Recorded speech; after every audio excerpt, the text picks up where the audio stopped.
Hallelujah, praise the lord. प्रभु यीशु मसीह के मधुर नाम में आप सभी को प्रेमी सलाम। जय यीशु, जय जय यीशु, हालेलुया। यीशु की जय होना चाहिए। आप और मैं घटते चले जाएं, प्रभु की महिमा होती चली जाए। आज हम कुछ बातें कहना चाहते हैं। आदिवासी हो या पंजाबी हो, या भारतवासी हो या रेगिस्तानी हो, बाहर देश के हो या अंदर देश के हो, छोटी बड़ी जाति के कोई मतलब नहीं, कोई बात नहीं। देखिए, हमें कुछ लोगों ने सवाल जवाब किया है, क्या मसीह में आने से क्या कपड़े चेंज करना पड़ेगा? क्या आदिवासी का रिवाज यानी कि कपड़े पहनने की तरीका बदलना पड़ेगा? हमने उन्हें कहा कि प्रभु में आने से आपका कपड़ा नहीं बदलना है, प्रभु में आने से, है ना, आपकी भाषा नहीं बदलना है ना, आपका कोई धर्म नहीं बदलना, बल्कि आपका जीवन बदलना है। तो हमें एक भाई ने भी कहा, पंजाब से हैं, है ना, तो उनके ऊपर, पंजाबी लोगों के ऊपर आरोप लगाया जा रहा है।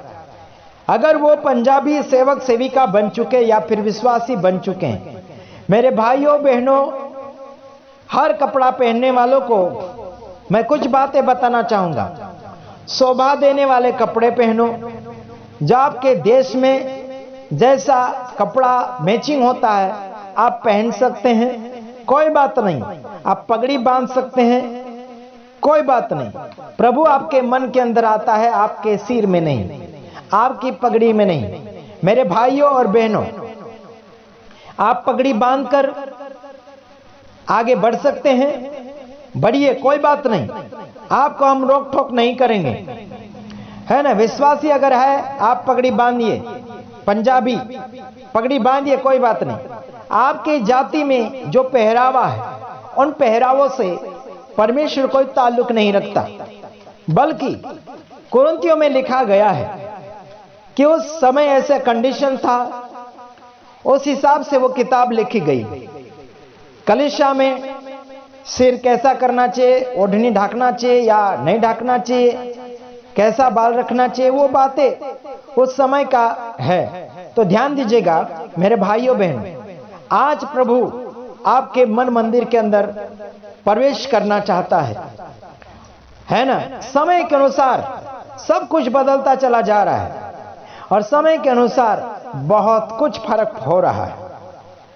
प्रभु यीशु आपकी पगड़ी में नहीं, प्रभु यीशु ऐसे आपके कोटों में नहीं है, प्रभु यीशु आपके फटे टूटे कपड़ों में नहीं है। प्रभु यीशु आपके मन में रहना चाहता है और है भी। मेरे भाइयों और बहनों, आप अच्छे कपड़े पहनो या फटे टूटे कपड़े पहनो, जैसी आपकी शक्ति है ना, जैसे आपके पास आमदनी है, उस हिसाब से आप अपने शरीर को ढक सकते हैं, कोई आपको रोक नहीं सकता। हालांकि कुछ लोगों में छोटे छोटे कपड़े होते हैं, जिनके पास पैसे कम होने के कारण वैसे वो इस्तेमाल कर रहे हैं। तो ध्यान रखना, कुछ लोग तो बनियान पहनकर समय को निकालते चले जा रहे हैं, कुछ लोग लंगोट पहनते, जैसे आदिवासी में लंगोट पहनकर समय को वो निकाल रहे हैं। तो वो गरीब है, उनके पास इतनी हैसियत नहीं है कि वह अपना शरीर पूरा ढाकने के लिए कपड़ा खरीद सके। तो ऐसों को मदद कर सकते हैं, आपके पास अगर है तो जरूर उनकी मदद कीजिएगा। हम वचन में जरूर जाएंगे, लेकिन कुछ बातों को मद्देनजर रखते हुए आपको हम कवरेज में लाने के लिए कोशिश कर रहे हैं। आप पगड़ी बांधते हैं, कोई बात नहीं, बांधिए। आप कोट पहनते हैं, कोई बात नहीं, पहनिए, है ना। आप बनियान पहनते हैं, कोई बात नहीं, पहनिए। आप आदिवासी है, आदिवासी का जो है गांव में पहनते हैं, पहन सकते हैं। और अच्छा कपड़ा आप खरीद सकते हैं, आपके पास अगर हैसियत है, आपके पास आमदनी है तो खरीद सकते हैं, कोई बात नहीं, पहनिए। टाई कोट ले सकते हैं, कोई बात नहीं, पहनिए। बल्कि पदवी के हिसाब से आप कपड़े पहनने के लिए कोशिश करें, है ना। आप अगर भिखारी हैं और टाई कोट पहनकर आप जा रहे हैं तो आपको मार पड़ जाएगी, कौन लोग पीट देंगे आपको। टाई कोट पहनकर अगर वो भिखारी भीख मांग रहा है तो क्या उसे लोग भीख देंगे? नहीं देंगे, है ना, अपनी पदवी के हिसाब से कपड़े पहनिए, कोई बात नहीं, प्रभु आपको आशीषित करें। लेकिन जो भिखारी है या फिर गरीब है, उसके हिसाब से ही वो अपने आप का रंग रूप यानी कि पहरावा बताएगा। लेकिन पहरावे के हिसाब से हम लोगों को ज्यादातर अच्छी रीति से नहीं पहचान पाते। गरीब भी अगर 2000 का कपड़ा अगर पहन ले तो वो भी अमीर ही दिखता है। तो कोई बात नहीं, आपको मन के ऊपर टारगेट देना है।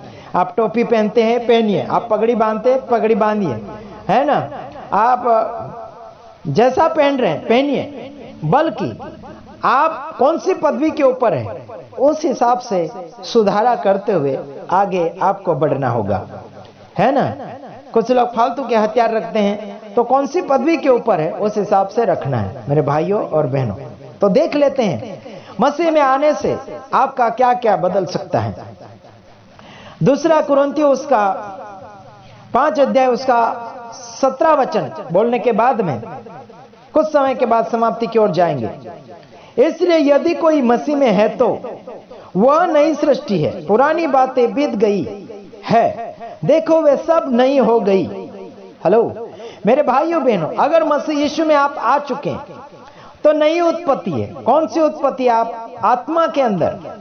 ऊपरी तौर से आपका शरीर वही रहेगा, काला तो काला रहेगा, गोरा तो गोरा रहेगा, है ना। हो सकता है आप अच्छा खाना पीना अगर करेंगे तो आप मोटा ताजा भी हो सकते हैं, कोई बात नहीं, वो तो आपके खान पीन के ऊपर है। लेकिन आप गोरा है तो गोरा ही रहेंगे, काला है तो काला रहेगा, क्योंकि परमेश्वर ने वैसे ही आपको उसकी इच्छा के अनुसार बनाया है। आपकी इच्छा के अनुसार उसने नहीं बनाया, है ना। हर कोई व्यक्ति अगर अपनी इच्छा के अनुसार अगर बनना चाहेगा, है तो हर कोई बन नहीं सकता, लेकिन हो नहीं सकता ऐसा, क्योंकि आपका और मेरा मालिक यीशु मसीह है। आपको और मुझे मिट्टी से बनाने वाला वो है, तो वो कुम्हार है, उसकी कुम्हारगिरी के ऊपर हम दोष नहीं लगा सकते। कोई नाटा है, कोई मोटा है, कोई ठिंगना है, कोई क्या बोलना चाहिए, कोई तबीयत वाला अच्छा जाड़ा मोटा है, कोई मेरे जैसा दुबला पतला है, कोई हैंडसम यानी कि कोई स्मार्ट दिखता है, कोई बदसूरत दिखता है यानी कि कोई सुंदर दिखता है, कोई असुंदर दिखता है ना। तो ये सब कुछ परमेश्वर ने बनाए हैं, सुंदर और असुंदर सब कुछ परमेश्वर ने बनाया, तो हम उसके खिलाफ में नहीं जा सकते। तो मेरे भाइयों बहनों, सबसे ज्यादा आपके मन को बदलना है, आपके विचार को बदलना है, आपके विचारों को शुद्ध करना है, आपके जीवन चरित्र को अच्छाई की ओर ले जाना है। हालांकि आपके कपड़े बदलने से आप कोई बड़ा भी नहीं बन सकते और ना ही छोटा बन सकते। जो है सो है, कोई बात नहीं। आप कपड़े जैसे पहनते हैं वो किसको खुश कर रहे हैं? आप अपने शरीर को खुश कर रहे हैं, कोई बात नहीं। शरीर को खुश कर सकते हैं, कोई बात नहीं, लेकिन शरीर की इच्छा भी तो मारो। कभी कभी आपके पास आमदनी नहीं होने पर भी शरीर बोलेगा मुझे वो ले दे, वो ले दे, वो ले दे, तो शरीर की इच्छा भी आपको मारना पड़ेगा। मेरे भाइयों और बहनों, लगातार आप देखते चले आ रहे हैं, मेरे पास पैसे आते हैं जाते हैं, लेकिन मैं सेवा में लगाता हूं। छोटे बड़े बच्चे हैं, उनको मदद करना पड़ता है, और सेवा क्षेत्र में मुझे सेवा क्षेत्र में कुछ सेवकों को भी देखना पड़ता है, उनकी जरूरतें पूरी करना पड़ता है, और गरीबों में जाना पड़ता है। हालांकि आप ले सकता, लेकिन वो पैसे बचाकर मैं सेवकाई में लगा रहा हूं, है ना, जरूरतमंदों तक पहुंचा रहा हूं, है ना। हमारी जरूरत भी पूरी कर रहे हैं और दूसरों की जरूरत भी पूरी कर रहे हैं। मेरे भाइयों बहनों, एक बहन थी जो हर महीने मुझे कपड़ा देने वाली थी और दे भी रही थी, है ना। कुछ उनको कड़वा लगा और वो भाग गई, है ना। कोई बात नहीं, आपके कपड़ों के कारण हम आपकी बातों में सहमत नहीं हो सकते, है ना। आप हमें पैसा दें या फिर कपड़े दें, लेकिन आप हमें रिमोट कंट्रोल में नहीं रख सकते। आप कुछ भी हमें दे दे, लाखों करोड़ों रुपए भी दे देना, तो भी हम आपकी गुलामी में या फिर आपके कंट्रोल रूम में नहीं रह पाएंगे, क्योंकि हम परमेश्वर को जीवन दिया है, आपको नहीं।